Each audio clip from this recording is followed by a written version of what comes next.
Λοιπόν, ξεκινάμε τη διαδικασία παράκαμψης του password στα Windows 7 μέσα από έτοιμο λογισμικό τη σουίτα HirenSboot. Πετράν, για πες μας τι βλέπουμε εδώ. Αρχικά φορτώνουμε το λειτουργικό. Το βασικό λειτουργικό που θέλουμε να του παρακάμψουμε το password.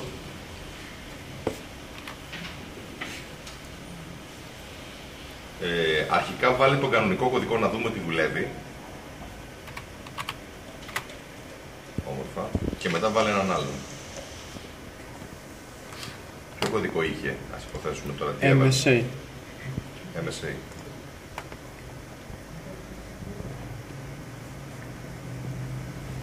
Άλλαξε το password, πες ότι ο χρήστης μας φέρνει το λάθος στο μαγαζί, άλλαξε κωδικό ή του το άλλαξε κάποιος, τέλος πάντων έγινε ένα σενάριο και δεν θυμάται τι password έχει βάλει.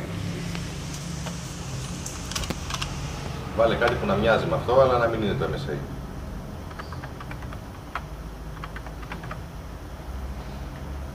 Τι έβαλες? 1, 2, 3, 4. Οκ, εντάξει. Και προχωράμε. Να πούμε ότι ήδη έχουμε φορτώσει στο drive το HirenSboot, οπότε το CD, οπότε θα μπουτάρει από CD και θα μας το δείξει.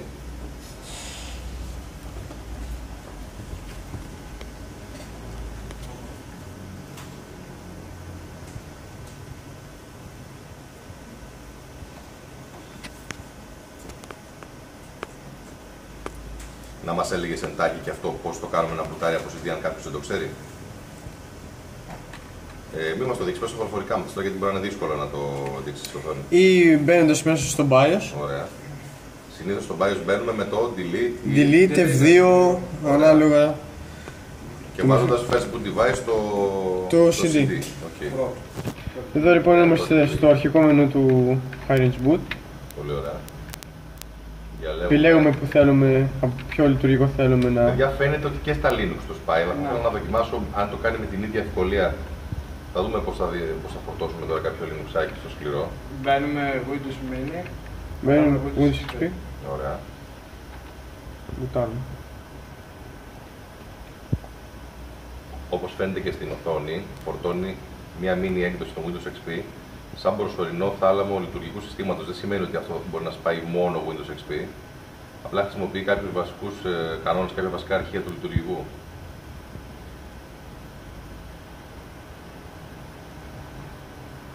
Θα το δείξει τώρα και η οθόνη εισαγωγική. Ίσα για να μπορέσει να ανοίξει το Hirens.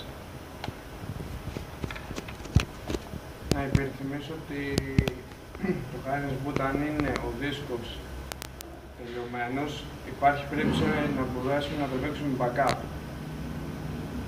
Δηλαδή τι είναι τελειωμένος? Να έχει 0% η ζωή του, να μην ανοίγει καθόλου. Άρα είναι μια πολύ καλή σουίτα, την προτείνουμε ανεπιφύλακτα, έτσι. Ναι. Εδώ βλέπουμε ότι πέρασε κάποια drivers από την κάρτα γραφικών. Έχουμε μπει στα Windows XP. Μπαίνουμε στο μενού του Hirens. Επιλέγουμε το πρόγραμμα με το οποίο θέλουμε να ανοίξουμε το password. Επιλέγουμε το δεύτερο, next.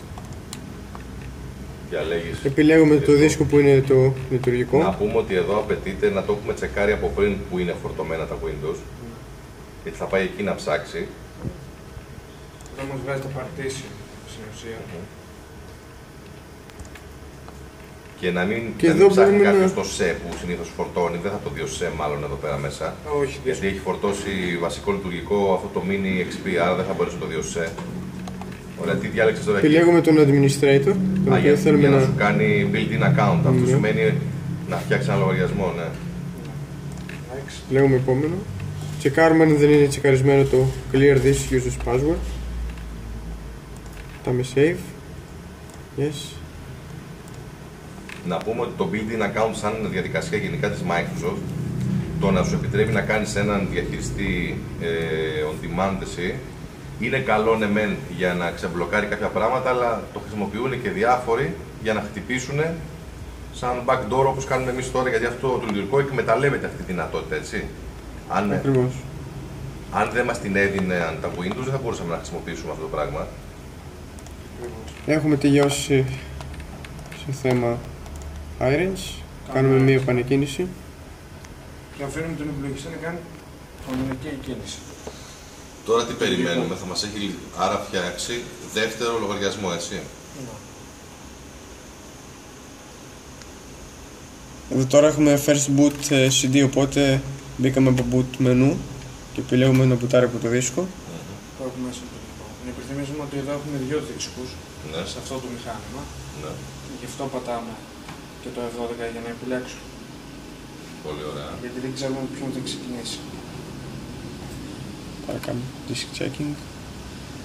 Επίσης να υπενθυμίσουμε ότι είμαστε η ομάδα τεχνικών του ΙΕΚ Κόλου και είμαστε στο πλαίσιο της πρακτικής άσκησης που κάνουμε στο τελευταίο εξάμηνο εντός ΙΕΚ, γιατί είναι ακόμη ένα εξάμηνο που τα παιδιά θα κάνουν στην ελεύθερη αγορά. Τώρα είναι το 4ο εξάμηνό τους. Βλέπουμε εδώ αυτό που περιμέναμε, τον administrator. Άρα θα μπει τώρα ο Πέτρος μέσα. Μπαίνουμε κανονικά.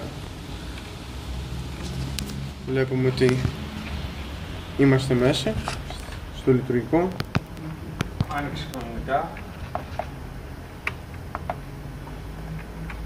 Και μπαίνουμε στο control panel του πίνακα ελέγχου.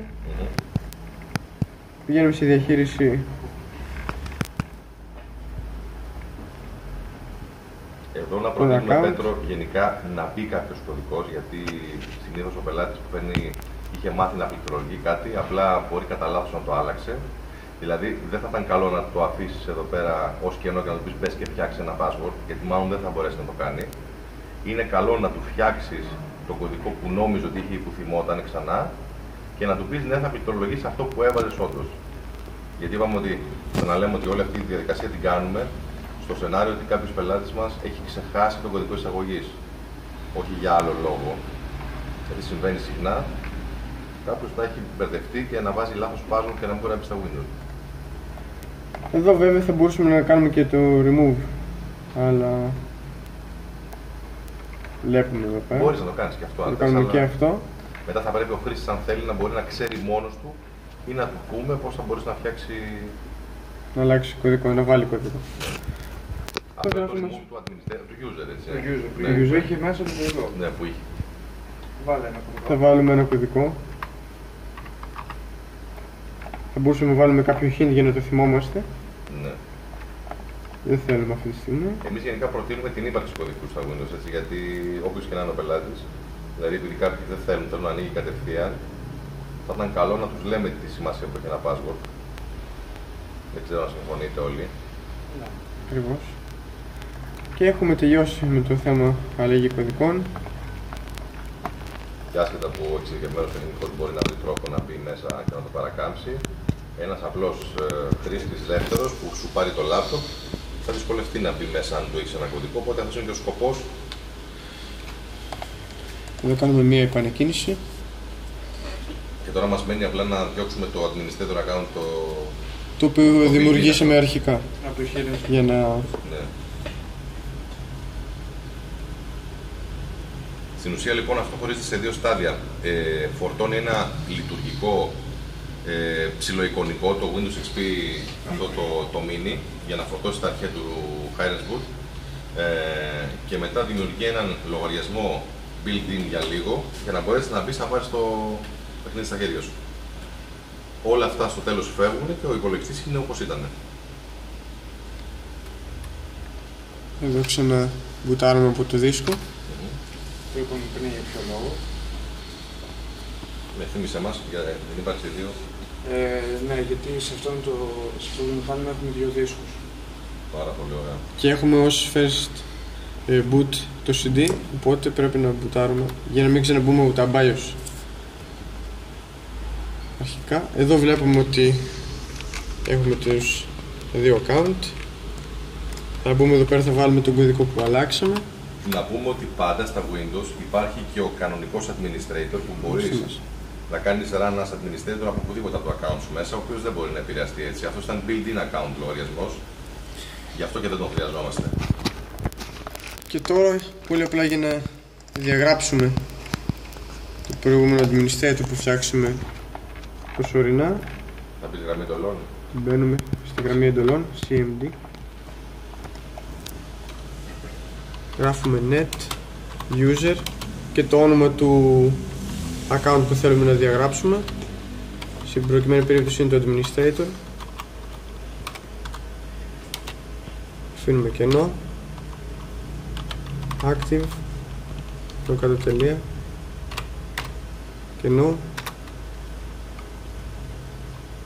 Okay. Κάτω μια επανεκκίνηση να δούμε ότι όντως αυτό, αν δεν κάνω λάθος, δεν το έχει κάνει διαγραφή, το έχει κάνει disable για να δούμε αν μπορούμε να το ξαναφορτώσουμε. Θα σου πω γιατί. Κάνε μια επανεκκίνηση.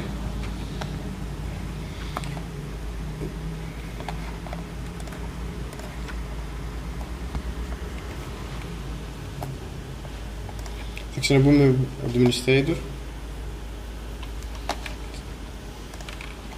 Να υπενθυμίσω το κάνουμε από εδώ πέρα. Να το σβήσουμε, πρέπει να είμαστε από τον administrator και όχι από user. Ναι.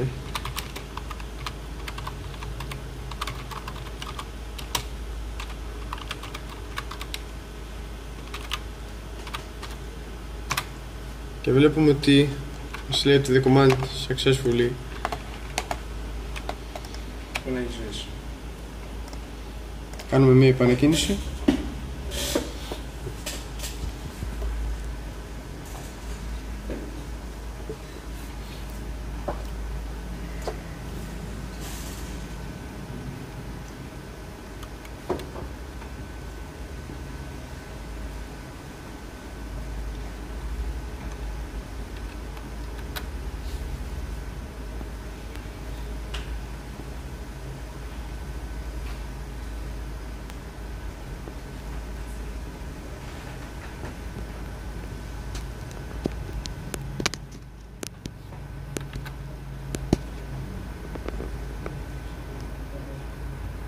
Και βλέπουμε εδώ πέρα ότι ο administrator που είχαμε διαγράφτηκε και μπορούμε να πούμε και πλέον μπορούμε να πούμε κανονικά στον χρήστη μας με το κωδικό που αλλάξαμε. Τέλεια.